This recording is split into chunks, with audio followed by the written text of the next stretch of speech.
Noong nakaraang linggo, ang ating pong kaibigan na ombudsman, ang sinabi po ng mahal na ombudsman na ako daw po ay hindi sumunod sa kanilang pasabi na mag-file ng aking counter affidavit. Nakakalungkot po ito sapagkat hindi po ito totoo. Inaamin ko po sa inyo kung ICC lang, hindi po talaga ako susunod.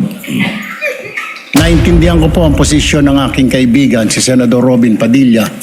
Yung kanya pong frustrations. This is not the right forum and the right venue and not the right time to explain your situation.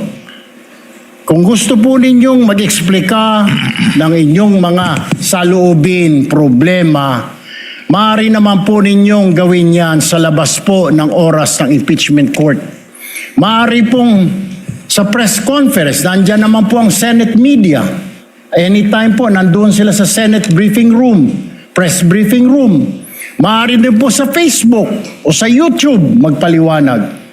Huwag po nating gamitin ang oras ng impeachment court sa pagpapaliwanag o sa pagtatanggol ng ating mga sarili simula pa po noong nakaraang linggo.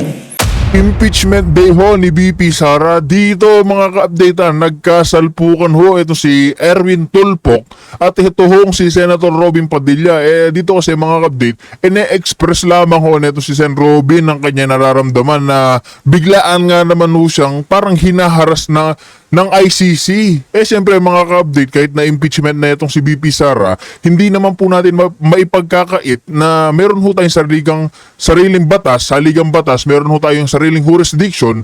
Bakit itong ICC kasi mga ka-update, pinagkikialaman ho ito si Senator Robin Padilla. Yan ho yung hindi matanggap nito si Senator Robin Padilla na bakit pati siya parang gustong itapon sa ICC ng kapwa niya senador. Ito naman si Erwin Tulfok mga ka-update talaga nagbibida-bida na bakit daw ine-express natin si Robin Padilla ang kanyang defense dito sa ICC, bakit daw hindi na lang siya magpa-press con sa Facebook, sa YouTube o kung saan mang social media. Talagang makita natin mga ka-update, yung mga nandyan sa majority, wala ho silang pakialam kahit na arestuhin itong kapwa nila senador nang hindi natin sariling batas o wala hong karapatan. May sarili ho tayong batas, konstitusyon, lahat-lahat, may Supreme Court, mga ka-update.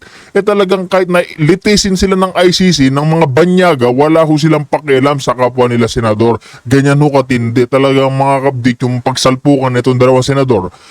Pati ito si Sen Alan, nakikisaw-saw na ho sa matinding issue. Ay, update, di na ho natin papabayin itong ating intro. Kung bago lang ho kayo sa ating channel, is like, share, subscribe lamang ho. Malaking tulong na reacta na ho tayo. Pasadahan na ho natin itong salpukan ng dalawang senador kung saan nag-init na rin ho talaga itong butso nito si Senator Robin Padilla kay Tulfok. Diyan kay Tulfok, pati yan ho yung impeachment ni BP Sara, talagang marami ho tayong babakbakin dyan. Kaya dito, wala na ho tayong paligoy-ligoy pa. Order. We shall be led in prayer by Senator Judge Risa Hontiveros. Sa ngalan ng Ama, ng Anak, ng Espiritu Santo. Amen. Ama naming Diyos, pinupuri ka namin, Panginoon ng langit at lupa, ang pinagmumula ng lahat ng karunungan, katotohanan at hustisya. Sa Ebanghelyo ngayong araw, ipinaalala sa atin ni Jesus na ang tunay na karunungan ay ipinagkakaloob sa mga may mapagpakumbabang puso. Sa pagpapatuloy ng mga pagdinig o paglilitis na ito, inihiling namin ang iyong gabay.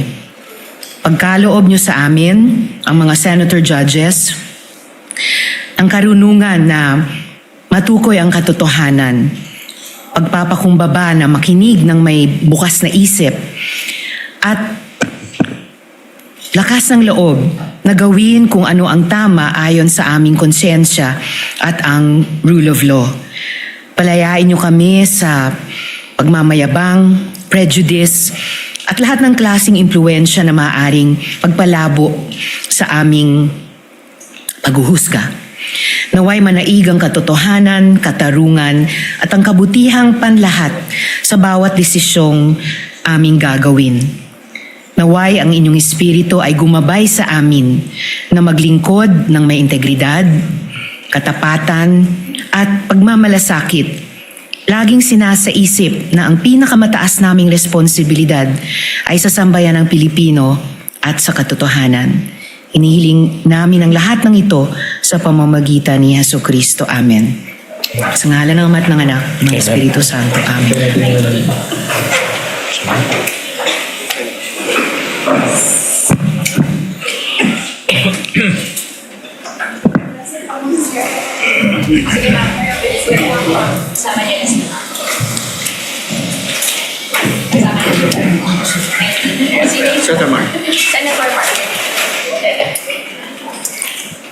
The clerk of court will now call the roll. Roll call of members. The Honorable Senator Judge Aquino. Senator Judge Cayetano Alan. Senator Judge Cayetano Pia. Senator Judge De La Rosa. Senator Judge Ejercito. Senator Judge Estrada. Senator Judge Go. Senator Judge Ontiveros. Senator Judge Lacson. Senator Judge Lapid. Senator Judge Legarda. Senator Judge Marcoleta. Senator Judge Marcos. Senator Judge Padilla. Senator Judge Pangilinan. Senator Judge Soto III. Senator Judge Tulfo Erwin. Senator Judge Tulfo Rafi. Senator Judge Villanueva. Senator Judge Villar Camille. Senator Judge Villar Mark. Senator Judge Zubiri. The presiding officer, Senator Judge Escudero. Senate President Gatchalian. With 20 senators present, the chair declares the presence of a quorum. In accordance with the rules of procedure on impeachment trials, the chair now recognizes the duly elected presiding officer to preside over the proceedings of the impeachment court. Thank you, Mr. Senate President. Before recognizing Senator Judge Padilla, Chair would first like to dispense with the journal. If there are no objections, we dispense with the reading of the journal of July 15, 2026 of the Senate sitting as an impeachment court and shall consider the same as approved. The clerk of court will please call the matter before the impeachment court. Case number 004-2026 in the matter of impeachment trial of Vice President Sara Zimmerman Duterte. Appearances for the parties. Appearances for the prosecution.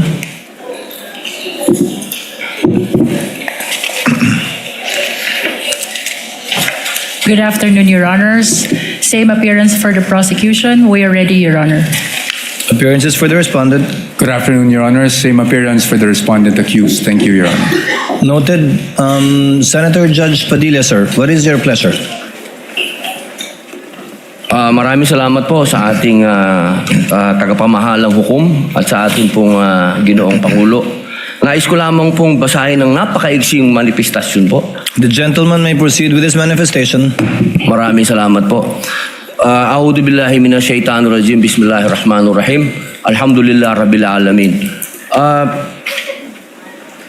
Aming mga kasama, ako po'y humihingi ng paumanhin sapagkat ito pong nakaraang linggo lumabas po sa mga balita na may aligasyon na ako daw po ay hindi sumusunod sa batas.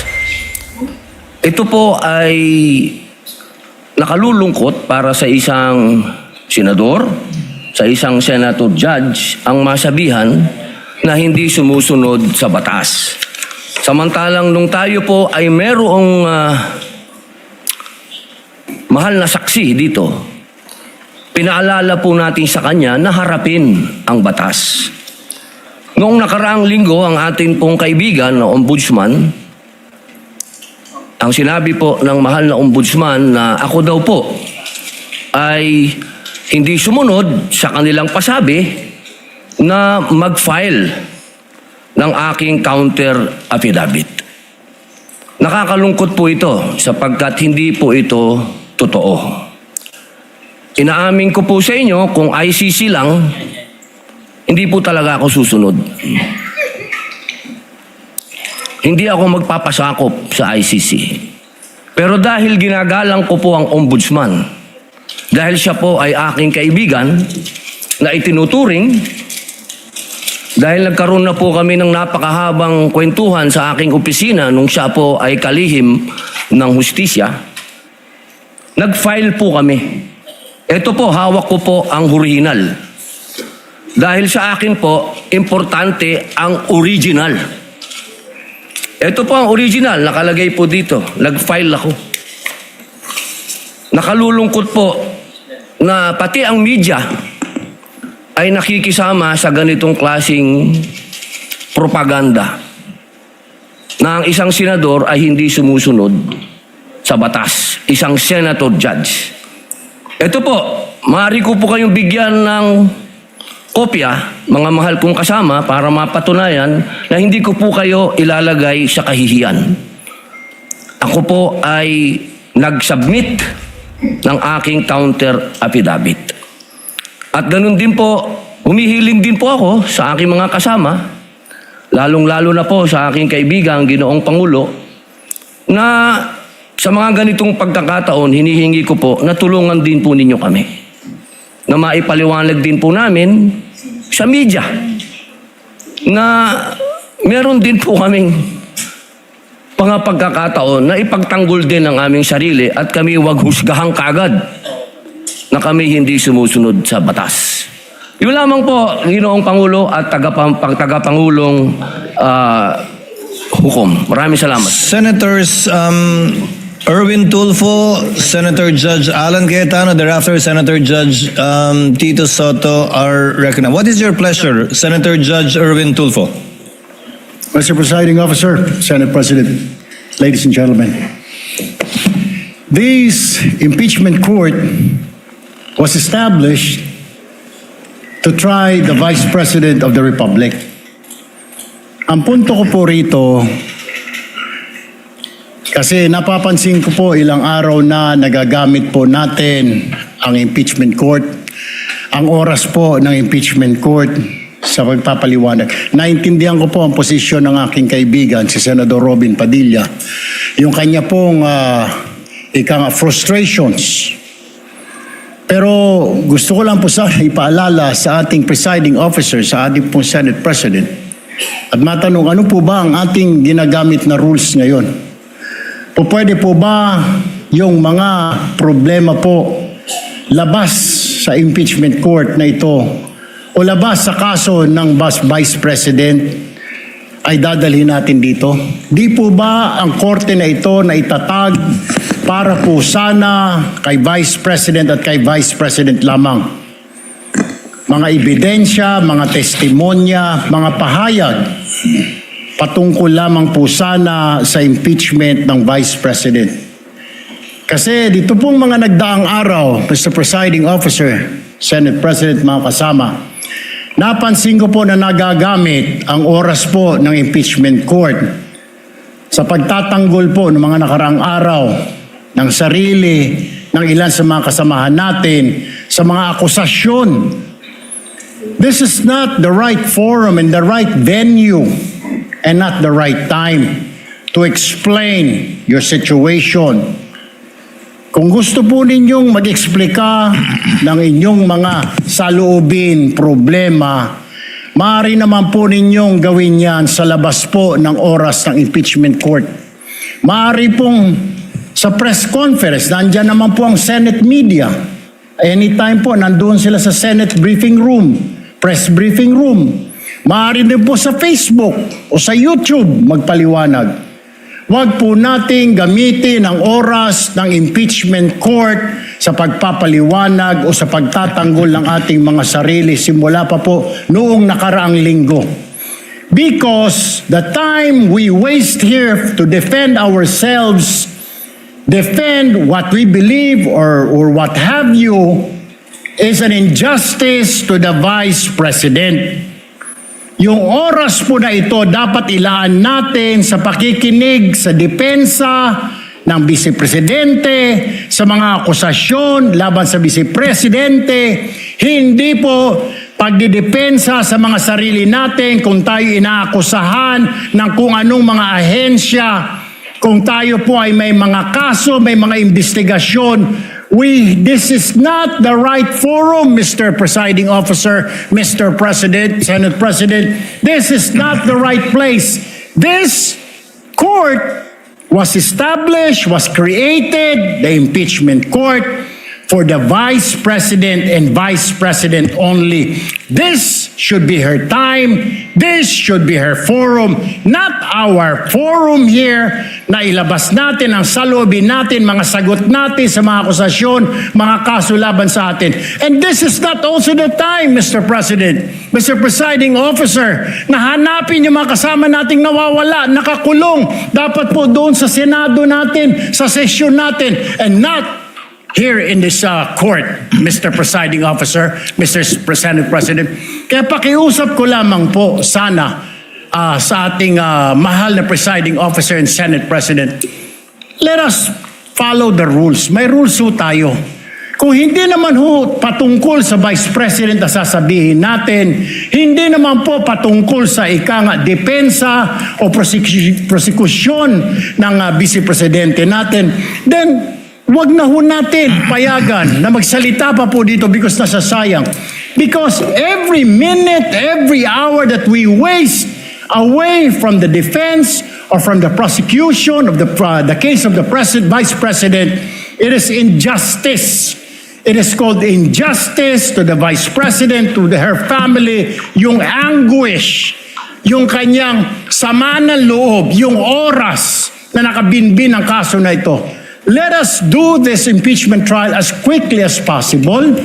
If we have to clear the Vice President, then let's clear her. If we have to prosecute, then prosecute her with the evidence kung meron. Not waste our time kung ano-anong sinasabi natin dito to protect ourselves, to defend ourselves. This is not the right forum, Mr. Presiding Officer. Kindly wind up, Mr. Senator Senate Judge President. Erwin Tulfo. This is not the right forum for us to defend ourselves. Bring it somewhere else. Bring it to the press. Bring it to the social media, but not here. Thank you, Mr. President. The remarks of the gentleman are noted. Earlier, Senator Judge Allen asked to be recognized. Are you yielding in favor of Senator Judge Padilla? And thereafter, Senator Judge Soto, thereafter, Senator Judge Thank you, Padilla, Mr. before the Presiding chair Officer. makes a ruling on the matter. Yes, Senator Judge Allen Cayetano is recognized. Thank you. I'm happy. You may proceed, sir. I'm happy I finally heard Senator Judge Erwin Tulfo is concerned about the justice or injustice to Vice President Sara. That's good news. Regarding the waste of time here, sabi ni Senator Joker Arroyo, it is useless to argue a legal point with a non-lawyer. When Senator Marcoleta brought that up here, nagkaroon ng commotion. Senator Miriam stood up here many times and said, kaya ka nga nagfo 4 years na law school at nagbabar. So let me give my own interpretation.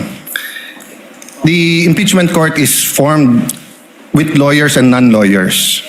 And we interact, and it's for everyone, and we're equal. But if there's an engineer here or a doctor, and they talk about medical principles, I have to either study and argue on medical principles. Hindi ko pwedeng sabihin, hindi, ganito lang yan, logic lang yan, etc. Di ba? So, ang legal principle natin today is simple, integrity ng court. So, allow me to mention that to the people and help educate my colleague here. The integrity of the court and the justices or judges is always relevant. So if the Supreme Court or COMELEC, Court of Tax Appeals, Sandigan Bayan is being heard and the judges are being threatened, you give them time.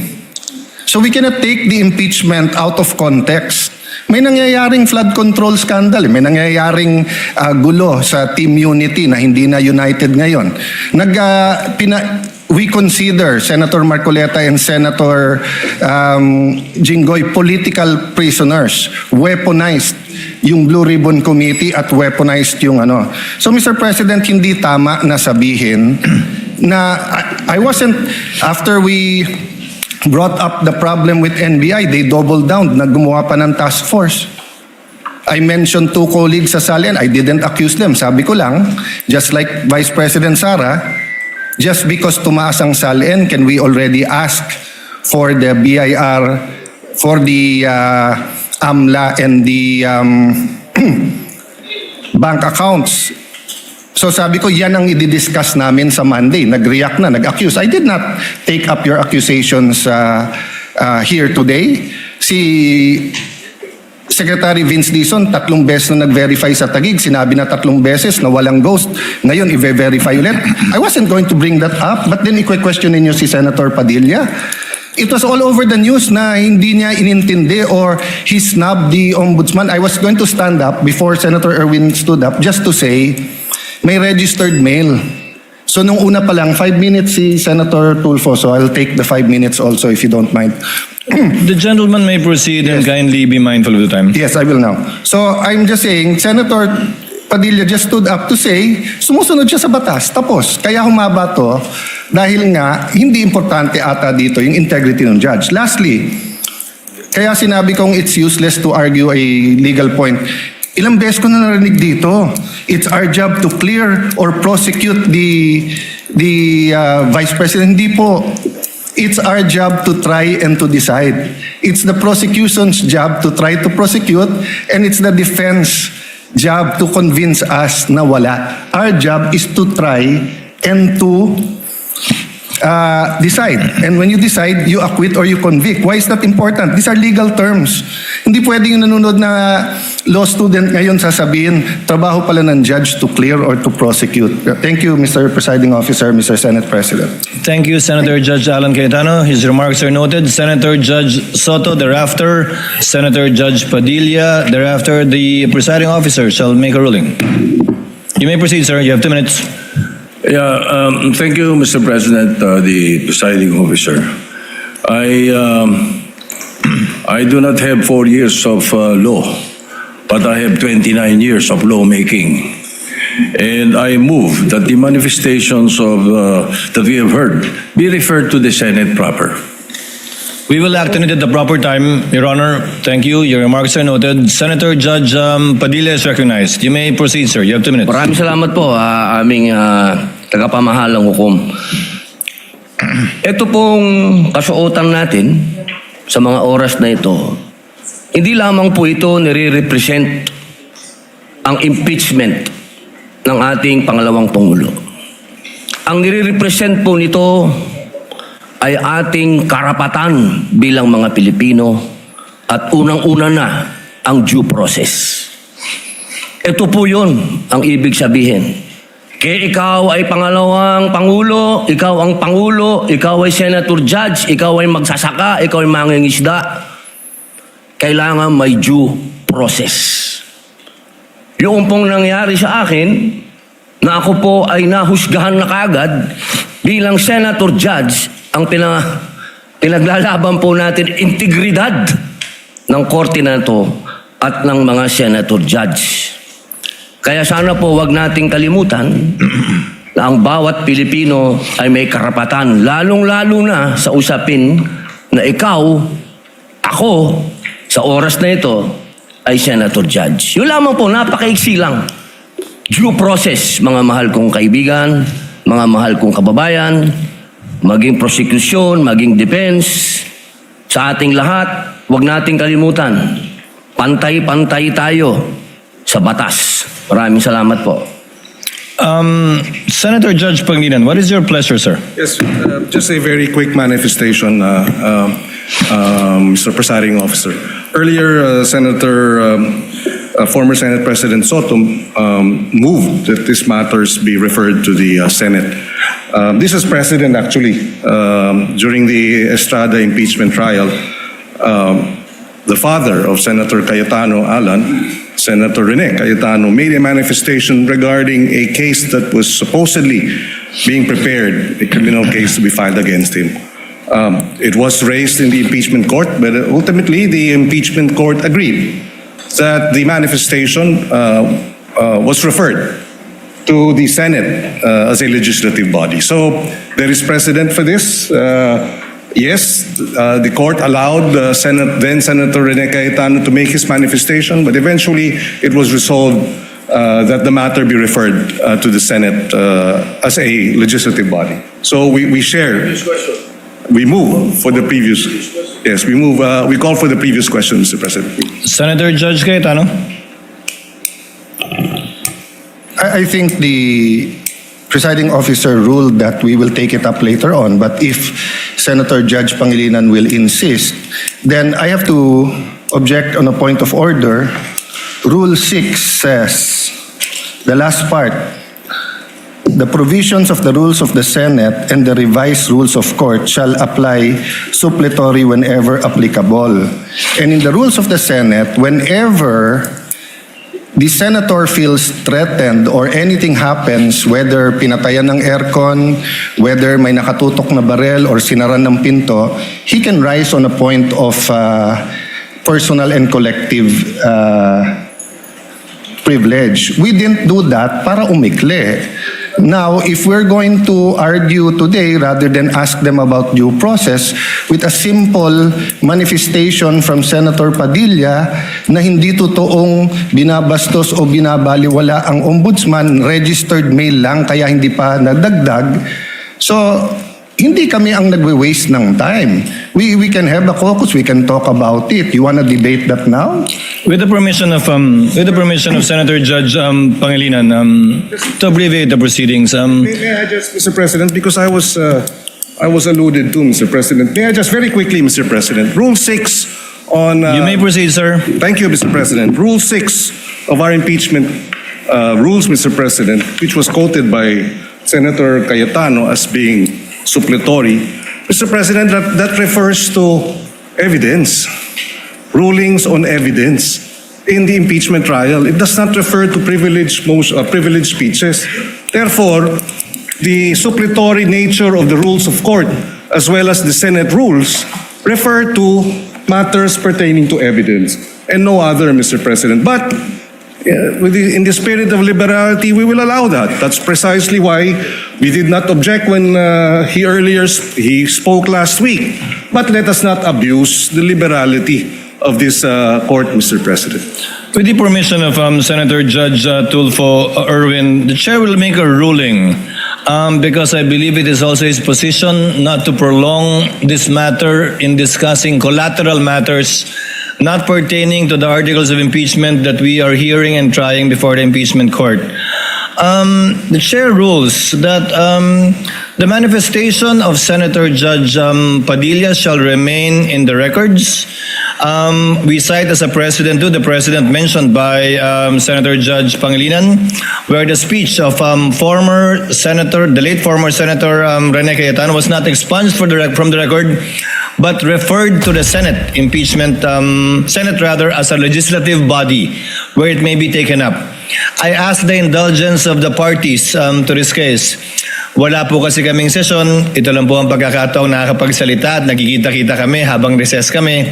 Pero umaasa ako, within hearing distance of my colleagues, na kapag nag-resume na po ang Senado sa susunod na linggo matapos ang sona ng Pangulo, may pagkakataon na po ang bawat miyembro ng Senado bilang senador, hindi bilang senator judge, na mailabas yung mga hinaing o anumang nais nilang sabihin kaugnay sa anumang nagaganap o nangyayaring hindi tama sa kanila o ginagawa laban sa kanila. And that I think is the proper forum for us to ventilate, discuss, look into, and if necessary, investigate the allegations and or accusations against senator judges in their capacity likewise as senators. So ordered. What is the pleasure of Senator Judge? I will just manifest, I correct myself, it was stamped, not registered mail. And since I agree with the ruling, I will not anymore argue the other rule that correlates with Rule 6. Thank you. Thank you, sir. Noted that it was stamped. The Senate President, thereafter, Senator Judge Erwin Tulfo. Thank you, Mr. Presiding Officer. Hopefully we can move on after the manifestations of the gentlemen. Let me appreciate and thank the ruling of the presiding officer to refer the manifestations as well as the comments of our colleagues to the Senate acting as a legislative body. 8 days na lang po ay magko-convene na ang Senate at doon rin ho natin pag-uusapan itong mga mahalagang bagay na napag-usapan ho natin ngayon at kanina po ay narinig ko po yung komento ng ating kasamaan si Senator Robin Padilla at ito po yung mga bagay na dapat rin po nating talakayin pag nagbukas na po ang Senado in 1 week's time. So with the indulgence of our colleagues, importante ho yung oras ng trial sa mga darating na panahon. Nasabi ko nga nung mga ilang araw na mahaba pa yung ating dadaanan. Ito ay 7th day pa lang out of the 102 days na dadaanan ho natin. Kaya bawat oras, bawat segundo ay napakalaga. At nagpapasalamat po ako sa ating mga kasamahan dahil po sa kanilang masusing pag-participate ho dito sa ating impeachment. Pero dadating rin po tayo doon sa pagtatalakay nitong mahalagang issue pagbukas po ng Senado. Maraming salamat, Mr. Presiding Officer. Senator Judge Erwin Tulfo, briefly, sir, so that we can proceed to the matter on hand. Very quickly, Mr. Presiding Officer, can we start now, sir? I was about to, sir. Thank you, sir. We wasted 26 minutes for nothing. Thank you po.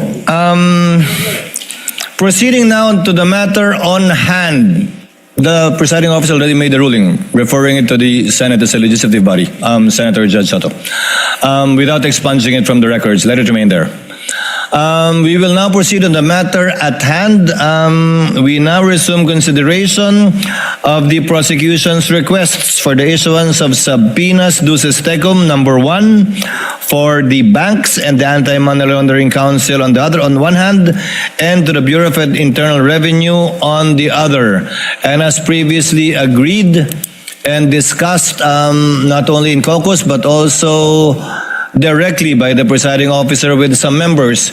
Chair will now recognize, as I understand, Senator Judge... Ikaw ba una? Senator Judge Alan or Senator Judge Villanueva? Or Senator Judge Pia? Who would want... No one's raising their hand, that's why I don't know. Senator Judge Villanueva is recognized. You may proceed, sir. Thereafter, Senator Judge Pia Cayetano. Thereafter, Senator Judge Alan Cayetano. You may proceed, sir. Thank you, Mr. President. Thank you, Mr. Presiding Officer. As much as I am more than willing to give way to our dear colleagues, but Mr. President, before I make I inquire and pose some questions to the prosecution and the defense, may I also raise something, Mr. Presiding Officer? Gusto ko lang pong malinawan tungkol po dun sa procedural aspect, Ginoong Pangulo, dun sa motion na ito. Kasi sa regular courts, hindi naman po unusual na ang isa pong motion ay i-grant in part at i-deny in part. Depende po sa legal and factual basis ng bawat relief na hinihingi po, Ginoong Pangulo.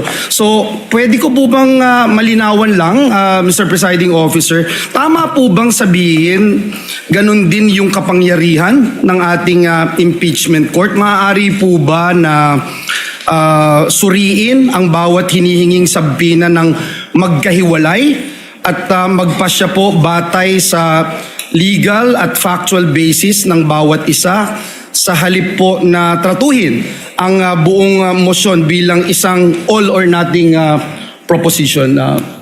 Tatratuhin ng hukumang ito bilang nag-iisang motion ang tag-isang motion na inihain ng prosecution. They only filed 2 motions, Senator Judge Villanueva, and the court will act on these 2 motions separately, regardless of the number of issues or sub-issues underneath each motion. The reason is simple, because the court should be a passive body. By amending the motion into several parts and voting on it separately, we are essentially acting as if we were one of the parties. In voting for or against the grant of the motion, we should take into consideration all of the factors that may be raised for or against it. And it may be cited by the Senator Judge in explaining his vote or voting for or against it. Pangalawa po, bilang mga hukom, hindi tayo pwedeng masyadong aktibong makilahok sa paraan ng mga motion which is essentially a relief being asked for by a party sa pamamagitan ng paghahati ng mga motion na yan para pagbotohan ng hiwa-hiwalay. And there is precedent insofar as this position taken by the presiding officer is concerned. In the impeachment of the late former Chief Justice Corona, where then Senate President, presiding officer Enrile ruled that the ruling of the chair on motions are indivisible and may only be appealed in toto and not in part. Thank you, Mr. Presiding Officer. And it's clear to me now, despite the fact, Mr.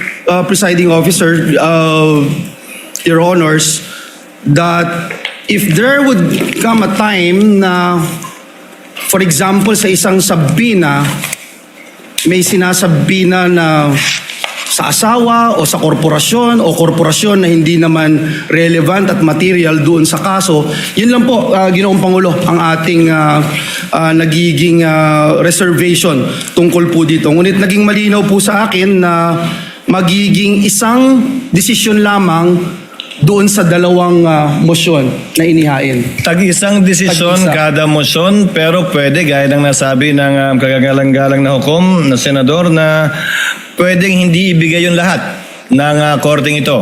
Pwedeng iba lamang, parte lamang, at hindi eksakto ng hiningi niya. Pero yun ang pagpapasyan na bilang isang nag-iisang motion. Marami pong salamat. Naging mas malinaw po sa kinatawan na ito ang ruling ng ating presiding officer. May I start raising some questions, Mr. President, Mr. Presiding Officer, to the two parties, Mr. Presiding Officer, just for the guidance of the court, and I think it's important that we distinguish between two separate procedural questions. Una, kung dapat po bang i-produce ang hinihinging records, at pangalawa, kung ang mga records na iyon ay magiging admissible, at kung anong evidentiary weight ang dapat ibigay sa kanila. So, let me start by asking our lead prosecutor, Congressman, to our dear Congressman, would it be correct, sir, to say that the issuance of a subpoena merely compels the production of records and does not by itself amount to a ruling that those records are admissible,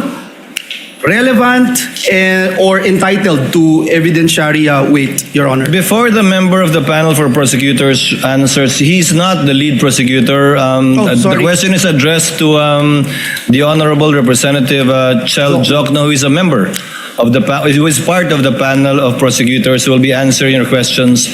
And for the record, too, on the part of the respondent, I think it's Attorney Poa Attorney Poa. will be answering. That's correct. Thank you. So that we don't need to identify each one each time anymore for the record. Thank you. The Honorable Jokno may respond to the question of Senator Judge Villanueva. You may proceed, sir, when you're ready.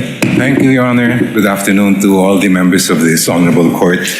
Naisagot na po ata yan ni dating presiding Judge Juan Ponce Enrile dun po sa Corona impeachment case. And if I may quote just a brief portion from what he said, I would like to explain that the resolution of this court was simply to authorize the issuance of a subpoena.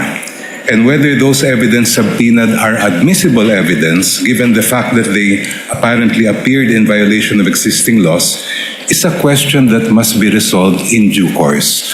So ang ibig po sabihin, ang hiling lang po ng prosecution ay mailabas ang ebidensya, pero wala pa po tayo dun sa punto kung tatanggapin ba nitong hukuman ang evidence na yun, kung siya po ay admissible o hindi. Maraming salamat po sa inyong tugon, Representative Jokno. Kaya po, nilahad ko po yan nang sa ganoon, maitanong po natin ang defense panel, if that distinction is correct, would the defense still maintain that the mere issuance of a subpoena is by itself already prejudicial to the respondent even before the court has ruled on admissibility or weight? Yes, Your Honor. Good afternoon, Honorable Senator Judges. Yes, while we agree with the position of the prosecution na hindi pa naman pinag-uusapan ang admissibility sa puntong ito, what we are questioning is really yung subpoena mismo po. Dahil sa ating pananaw, ang isang subpoena, at hindi lang sa ating pananaw, but even under jurisprudence, meron pong requirements bago tayo makapag-issue ng subpoena para maging valid yung subpoena na yun. At yun po yung napag-usapan natin nung nakarang linggo na definiteness and relevance. Ngayon, yung twin requirements na yun para po sa pananaw ng depensa ay lacking in this case. And that is why we maintain our position as regards opposing itong request ng prosecution sa pag-issue ng subpoena. Well, at least malinaw po, ang pag-issue ng subpoena, not necessarily opening of records, una. Pangalawa, to be presented in court. At pangatlo, to be admitted as evidence by this court. Before I go dun sa requirements, let me ask the panel of prosecutors, si Representative Jokno, dun po sa pananaw ng depensa on alleged fishing expedition, just for the guidance of Senator Judges, this representation would like to clarify one procedural matter. We understand that the concern raised by the defense that the subpoena may be overly broad. And at the same time, we also recognize that the court has a duty naman to determine whether the records being sought are sufficiently relevant and material to the issues before us. So, Representative Jok, maaari po ba ninyong ipaliwanag kung paano ninyo tiniyak na ang hinihinging mga records ay hindi po simpleng paghahanap lamang ng posibleng ebidensya o tinatawag na fishing expedition, kundi ito po ay mga partikular na dokumento na sa tingin po ninyo ay meron pong malinaw at direktang kaugnayan dito po sa mga articles of impeachment. Thank you, Your Honor. Ang hinihiling po namin sa mga subpoena ay kaugnay sa Article 2, which involves charges of unexplained wealth. Kung titingnan po natin yung mga jurisprudence pagdating sa unexplained wealth, klarong-klaro po na sinabi mismo ng Korte Suprema na kailangan makita yung buong larawan, hindi lamang po ng mga SALN na final ng isang lingkod bayan, kung hindi lahat ng kanyang kinita. Both what we would call lawful and, if there is, illegitimate income. Ang SALN po kasi ay parang snapshot lang po yan, year-end, kung ano yung mga assets, liabilities, and net worth ng isang government official.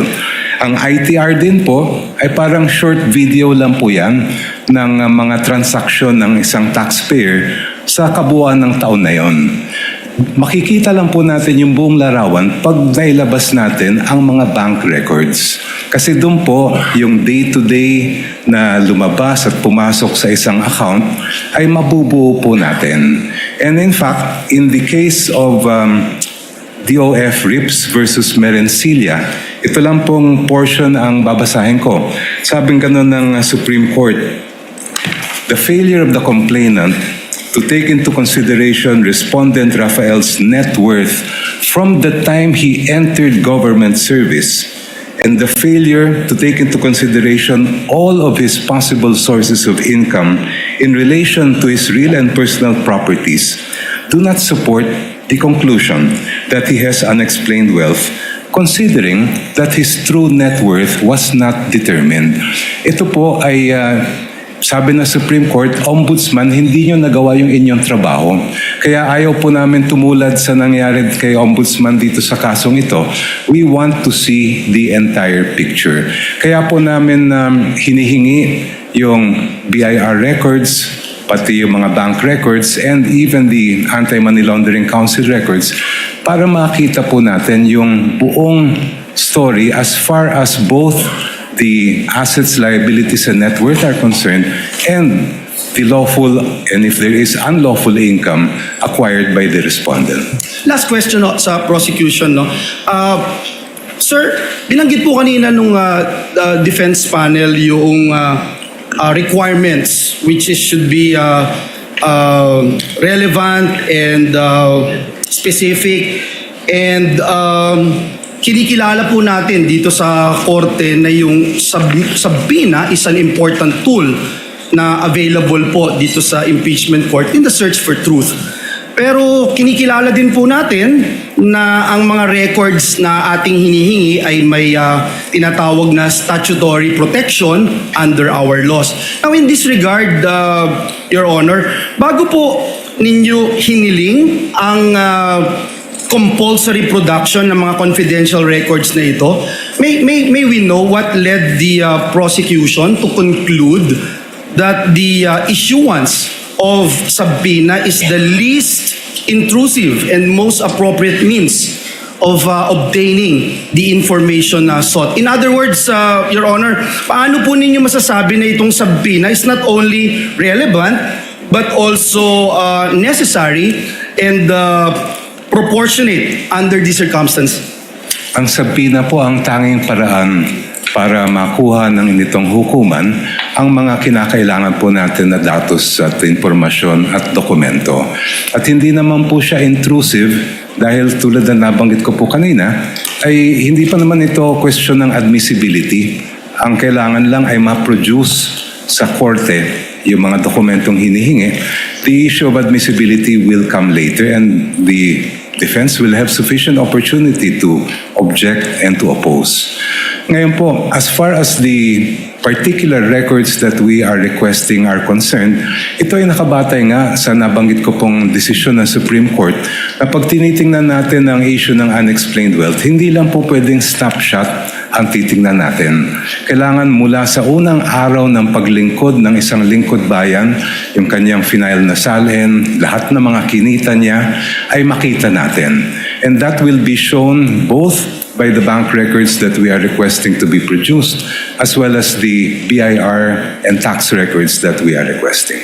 Thank you. Thank you very much. Sa depensa po, binanggit niyo ho kanina yung relevance, and if I recall it right, last week, the good gentleman, Attorney Powa, made mention about the questions on confidentiality, sir, no?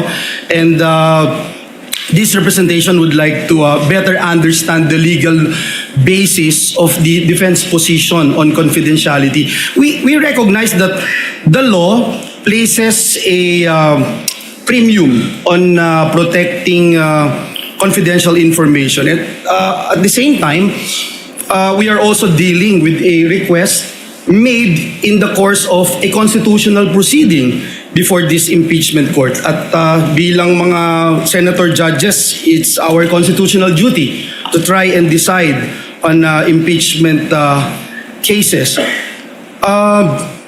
Mr. Defense Counsel, yung Section 8-A of the Anti-Money Laundering Act, binanggit niyo po ito last time, which prohibits the disclosure of confidential information. How should this apply to records sought through a subpoena issued by the impeachment court? Because as I read, Your Honor, Section 8-A, it imposes confidentiality, but it does not expressly create an absolute privilege against subpoena.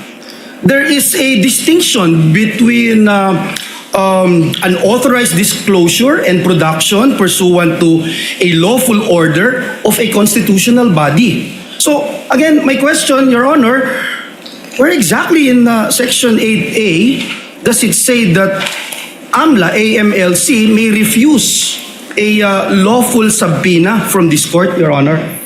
Thank you for that question, Your Honor. Unang-una, sagutin ko lang po yung pretense ng inyong tanong, no? Sabi nyo, this is a constitutional body, hindi po ba? And as we all know, there is an old legal maxim that the spring cannot rise over the source, no? Ibig sabihin po nun, while the impeachment court is a constitutional creation, it cannot go over and above the Constitution itself. And when we talk about the impeachment court under Article 11, we cannot read that in isolation. We have to also give due regard for all other provisions of the Constitution, specifically the Bill of Rights, kung saan due process, no, ay isang bagay na nakatatak po doon At pinapakita doon, ano bang ibig sabihin ng due process? Due process is, kasama po sa kalakip ng due process ay ang bawat na nasasakdal ay meron ding pribilehiyo na maging maprotect o maproteksyonan ng mga batas na isinagawa ng mismong Kongreso. So now let's go on to Section 8A. No? As you can see, Your Honor, that is at least for our position, it's an absolute prohibition. Unlike other laws where they created, for example, in the Bank Secrecy Law, meron nakasulat doon, aaminin natin, in cases of impeachment is an exception. Pagdating po dyan, wala po ni isang exception. It could have been easy, especially since this is a 2021 amendment. No? It could have been easy for Congress to have cited impeachment as an exception if it did actually wish to do so. But it did not, Your Honor. And it is our position that if we were to compel and issue a subpoena against these AMLAC records, we're actually compelling the officials to violate this very section of the law. And that is why we are saying na pagdating sa 8A, absolute po yan. It does not say that there's any exception if any court processes are actually issued to compel the production of these documents. Precisely because ang nasa loob po kasi ng mga records ng AMLAC are intelligence. And that's why it's confidential. And once AMLAC determines that they find out that certain transactions are subject to money laundering or should be actually filed in court, the end result is the complaint itself and not the raw data. And that is why, Your Honors, as to the raw data or the information that they receive, yan po ay strictly confidential under 8A. Thank you for that. Again, I would like to put on record that I was trying to look at that particular section 8A, and I don't see anything that says this court would not have any prerogative as to whether or not we can subpoena bank records. But let me move forward. Perhaps this could be my last question, Your Honor, Mr. Presiding Officer. The Constitution recognizes two equally important principles: confidentiality on one hand, and the freedom of information, which promotes transparency and public accountability on the other. So, Attorney Powa, gusto ko lang pong malinawan for the benefit of this representation and our dear colleagues here, being senator judges, may legal distinction po ba between disclosure of information to the general public and the limited production of records solely to this impeachment court in the exercise of its constitutional function? Because we understand that the principle of freedom of information is rooted in transparency and public accountability, especially po when the conduct of a public officer is under constitutional scrutiny. Now, if confidentiality is the concern, would you agree, Attorney Powa, that this impeachment court can impose safeguards on the use and disclosure of the records? Kung maaari naman po na magpatupad ang impeachment court ng sapat po na safeguards upang mapanatili ang confidentiality ng mga records, bakit po dapat maging hadlang ang confidentiality sa isang impeachment court upang suriin ang mga impormasyon na maaari nga pong may kinalaman sa mga isyung nararapat nitong resolbahin bilang isang impeachment court?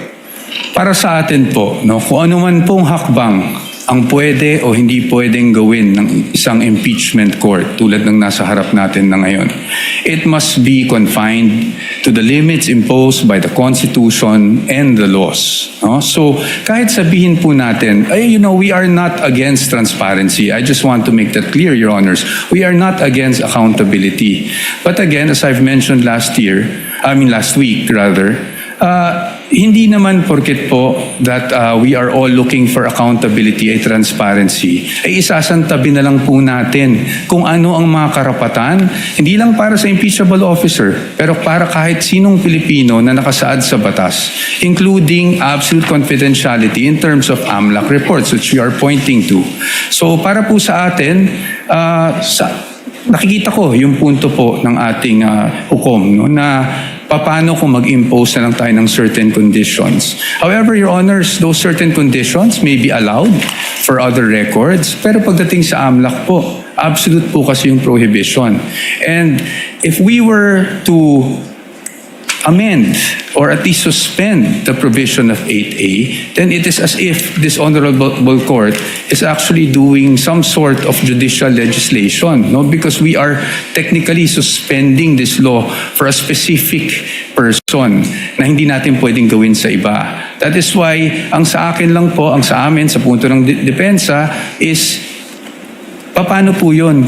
Meron po bang instances na papayagan na lang natin, isang tabi natin yung batas at merong instances na hindi? I think, Your Honors, we feel, the defense feels, Your Honors, that in the search for truth, transparency, accountability, we must still work within a framework, which means that we must work within the limits imposed by the Constitution, the laws, and the rules of the land. Yun lang po, Your Honor. Salamat po, Attorney. Mr. Presiding Officer, just a few seconds just to put on record. Ang Senado po ay nasa plenaryo na po yung proposed Bright Act natin na maraming sumuportang mga kasamahan natin. And ito kasama po dito yung amendments to AMLA to put in black and white the circumstances under which bank records, financial transactions may be lawfully accessed by competent authorities. Subject always, of course, Mr. President, to appropriate safeguards and due process. So gusto ko lang pong banggitin that indeed confidentiality is an important legal protection, pero hindi din po ito dapat maging dahilan naman para manatiling mailap po ang pananagutan. Ang mabuting batas ay kayang pangalagaan ang privacy nang hindi po nasasakripisyo ang accountability. Our laws must be able to protect both, Mr. President, Mr. Presiding Officer. Maraming salamat po, Ginoong Pangulo. Maraming salamat po, our counsel. Thank you. Thank you, Senator Judge Villanueva. Your remarks and responses thereto are duly noted and entered into the records. Senator Judge Pia Cayetano is next, I believe. You may proceed, ma'am, when you're ready.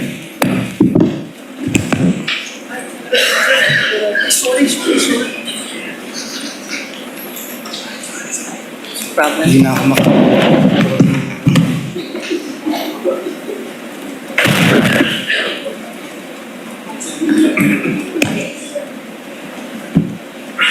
I'm ready to proceed, Mr. Presiding Officer.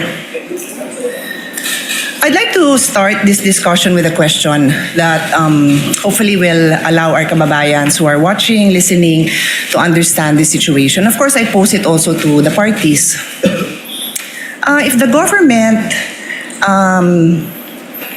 had in mind that there's a business and of course a particular businessman or businesswoman who is violating a lot of laws pertaining to the operation of their business, be it customs law, BIR, regulations, can they just proceed and pwede ba silang basta na lang mag-request ng dokumento o mag-file ng kaso na requiring the businessman and the corporation to produce those documents? Pwede ba? So yun ang pag-isipan natin, no? Kasi yun ang tanong eh. Similarly, ginagawan ko lang ng ibang analogy para maintindihan ng mga kababayan natin. So this is the essence, dear colleagues, parties, of the principle of due process. This is ingrained in our Constitution.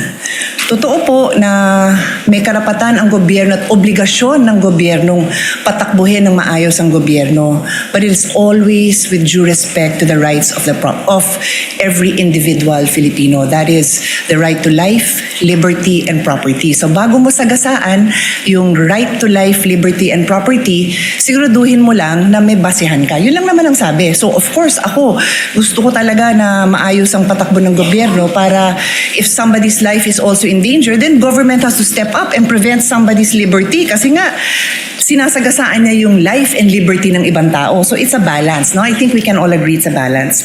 So I want to go straight into a landmark case and I will ask both parties for their legal opinions on it kasi it is a legal proceeding. Pero gawin nyo lang simple para hindi masyado complicated para sa mga nakikinig sa atin.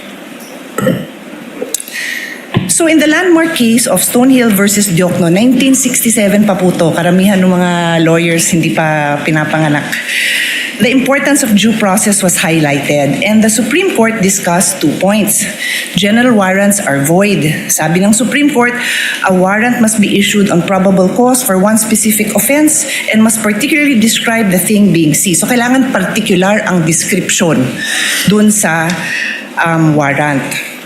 Warrants that leave it to the discretion of the officers serving them to decide what to seize or general warrants are outlawed by the Constitution because they place the sanctity of the home and privacy at the mercy of prosecutors. So sinabi dito na kailangan specific. Take note warrant ito ha. So pina naman ang pinag-uusapan natin. Alam ko po yun. Pero I'm pointing it out kasi ang magiging tanong ko later on is kung relevant ito sa kaso. Okay? The other principle that was established in Stonehill versus Diokno was the exclusionary rule. Evidence obtained through an unconstitutional search is inadmissible for any purpose in any proceeding. Ito po yung tinatawag na the fruit of the poison tree. Pag nakuha mo yung information dun sa bawal na paraan, kung ano yung information mo, bawal ipakita yon. And this is where I need to get guidance from the presiding officer. If I'm allowed, I don't have to name names, to share the discussion that we had in caucus para lang mabanggit ko na ito yung mga provisions of law na napag-usapan. Am I allowed to do that? Would you like me to approach you? Please let me know because I will abide. Basically, because ang nangyari is we had our own discussion and I want to mention the provisions of law that we discussed. I don't have to mention names. The lady may proceed. Okay, thank you. So, tungkol dito sa exclusionary rule, ulitin ko, fruits of the poison tree, dun nga sa aming very open discussion and I thank many of our colleagues who were I think we engaged in a fruitful discussion for some, not for all. I think yung iba talagang gustong makipag-debate at di-debate kasi gusto ko rin matuto, no? I think all of you will attest na I also wanted to learn from all of you kung anong perceptions nyo sa batas, kung ano din yung sinasabi ng mga abogado nyo. So dun sa fruits of the poison tree, sabi ko, kung yung pinanggalingan ng mga dokumento bawal na kunin ng basta-basta, then paano mo gagamitin? And meron kasing observation na lumabas na kasi yung documents na yon sa House. So nakita na ng publiko sa House. So sabi ko, pero if I will look at, and this is where I will pose the question to all of you, no? Medyo layered so pasensya na sa medyo complicated. Yung isang concern ng defense na nabasa ko is that hindi nag-allege ng ultimate facts. Hindi klaro kung ano yung naging kasalanan at hindi na-identify ng maayos itong facts na to that lead to a conclusion of law. So, wala daw yun. Later on, I will ask both parties again to also clarify that. But the point is, kung walang basihan yung paglabas ng ebidensya na yon, it is the fruit of the poison tree, then you cannot use it.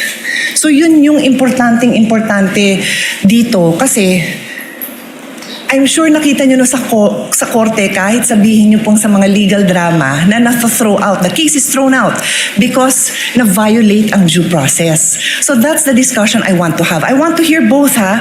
Wala akong kinikilingan dito. I'm just explaining na yun yung argument ng defense na walang due process, kulang, at why prosecution would you say na nasusunod yung due process. And before I give the floor to the parties, yung sinabi kong kaso na Stonehill versus Diokno, very interestingly, involves the esteemed father of our colleague, Congressman Prosecutor Chel Diokno. In the case of Stonehill versus Diokno, the father of Congressman Diokno was the Secretary of Justice. And in this case, the government, through the Secretary and other prosecutors, suspected that Harry Stonehill and his associates and several corporations that they controlled were violating central bank laws, tariff and customs laws, Internal Revenue Code, and the Revised Penal Code. So nagsampa sila, nag-request sila ng issuance of search warrant. At ang gusto nilang tingnan is books of accounts, financial records, vouchers, receipts, ledgers, etc., and other documents showing all the business transactions. Stonehill and the other petitioners filed a petition before the Supreme Court arguing that the search warrants were general warrants because they did not particularly describe the things to be seized. So, general pa pala yun. Books of accounts, financial records, receipts. General pa pala yun. And the Supreme Court ruled that indeed, general warrants are void. Warrants must be based on probable cause. Nasabi ko na yun, ano? And then the case also adopted the exclusionary rule, holding that evidence seized under an unconstitutional warrant is inadmissible. So, I now pose my questions. Applicable po ba ang kaso na ito, Hill versus Diokno, as far as the prosecution is concerned, and then also for the defense, applicable? Take note, I've read most of the pleadings, well, all of the pleadings, mahahaba sila. I kinda know your answer, but sa dami, I like to hear it again, and I think, of course, karamihan ng kababayan natin did not read it. So explain natin sa kanila, because this is a landmark case. Kung ikaw ay law student na magbabar, ito yung mga kasong titingnan mo. So malay mo, matanong yan sa bar. So nakatulong man lang tayo dun sa mga bar students na maliwanagan sila. Baka mamaya trick question to. Is it applicable or not? That is my question. I will sit down and then I will come back for my next. Thank you. Thank you, Your Honor. If I may be recognized. The member of the panel of prosecutors may proceed to give his answer. Thereafter, the counsel for respondent may do so as well. Iba po ang konteksto ng search warrant na naging main issue sa Stonehill versus Diokno. Sa konteksto po natin na subpoena ang pinag-uusapan. Ang search warrant po, ang governing law po dyan ay nasa Bill of Rights natin, Article 3, Section 3. At kaya siya nandun dahil very invasive po ang search warrant. Pag ang isang judge ay nag-issue ng search warrant, pwedeng pasukin yung opisina o yung bahay ng person involved, pwedeng halongkatin yung lahat ng mga gamit niya doon sa kanyang opisina o sa kanyang bahay. Kaya po naglagay ng maraming limitasyon ang ating konstitusyon dahil marami ng pang-aabuso, marami ng mga halimbawa ng pang-aabuso na nangyari kahit noon pa. Iba po ang pinag-uusapan natin ngayon. Ang pinag-uusapan natin ngayon ay subpoena. Hindi po ito a license to enter an office or to search any place. Ito po ay mismong humihiling lang ng mga dokumentong nakasulat sa loob ng subpoena. Therefore, the contexts are very different. When we speak of a search warrant, I do agree there should be very specific limitations on how that warrant can be enforced. Pagdating naman po sa subpoena, meron din po yan, but that is not governed by the Constitution. It's governed by Rule 21 of the Rules of Civil Procedure, which basically provide that for a subpoena to be valid, it must be relevant and it must be definite. Ibig po sa relevance ay may kinalaman o may kaugnayan yan sa mga kailangan patunayan ng mga facts. At pagdating naman sa definiteness ay klaro kung anong mga iba't ibang dokumento ang hinihingi. In our case, we respectfully submit, Your Honors, that we have met both the standards of relevance and materiality. The BIR records, the bank records, and the records of the Anti-Money Laundering Council are relevant to the facts in issue pertaining to the charges of unexplained wealth. Hindi po natin malalaman kung talagang merong unexplained wealth ang Vice President kung hindi natin mabubuksan yung kanyang mga bank records, kung hindi rin natin makikita at mailalatag ang anti-money laundering at BIR records po nila. And insofar as definiteness is concerned, we have specified the particular documents that we are requesting, and we have included as well an explanation of why those are important. Kaya sa aming pananaw po ay we have satisfied the requirements for a subpoena do Sesteco. Thank you. Mr. Presiding Officer, before we recognize the defense, just a quick follow-up.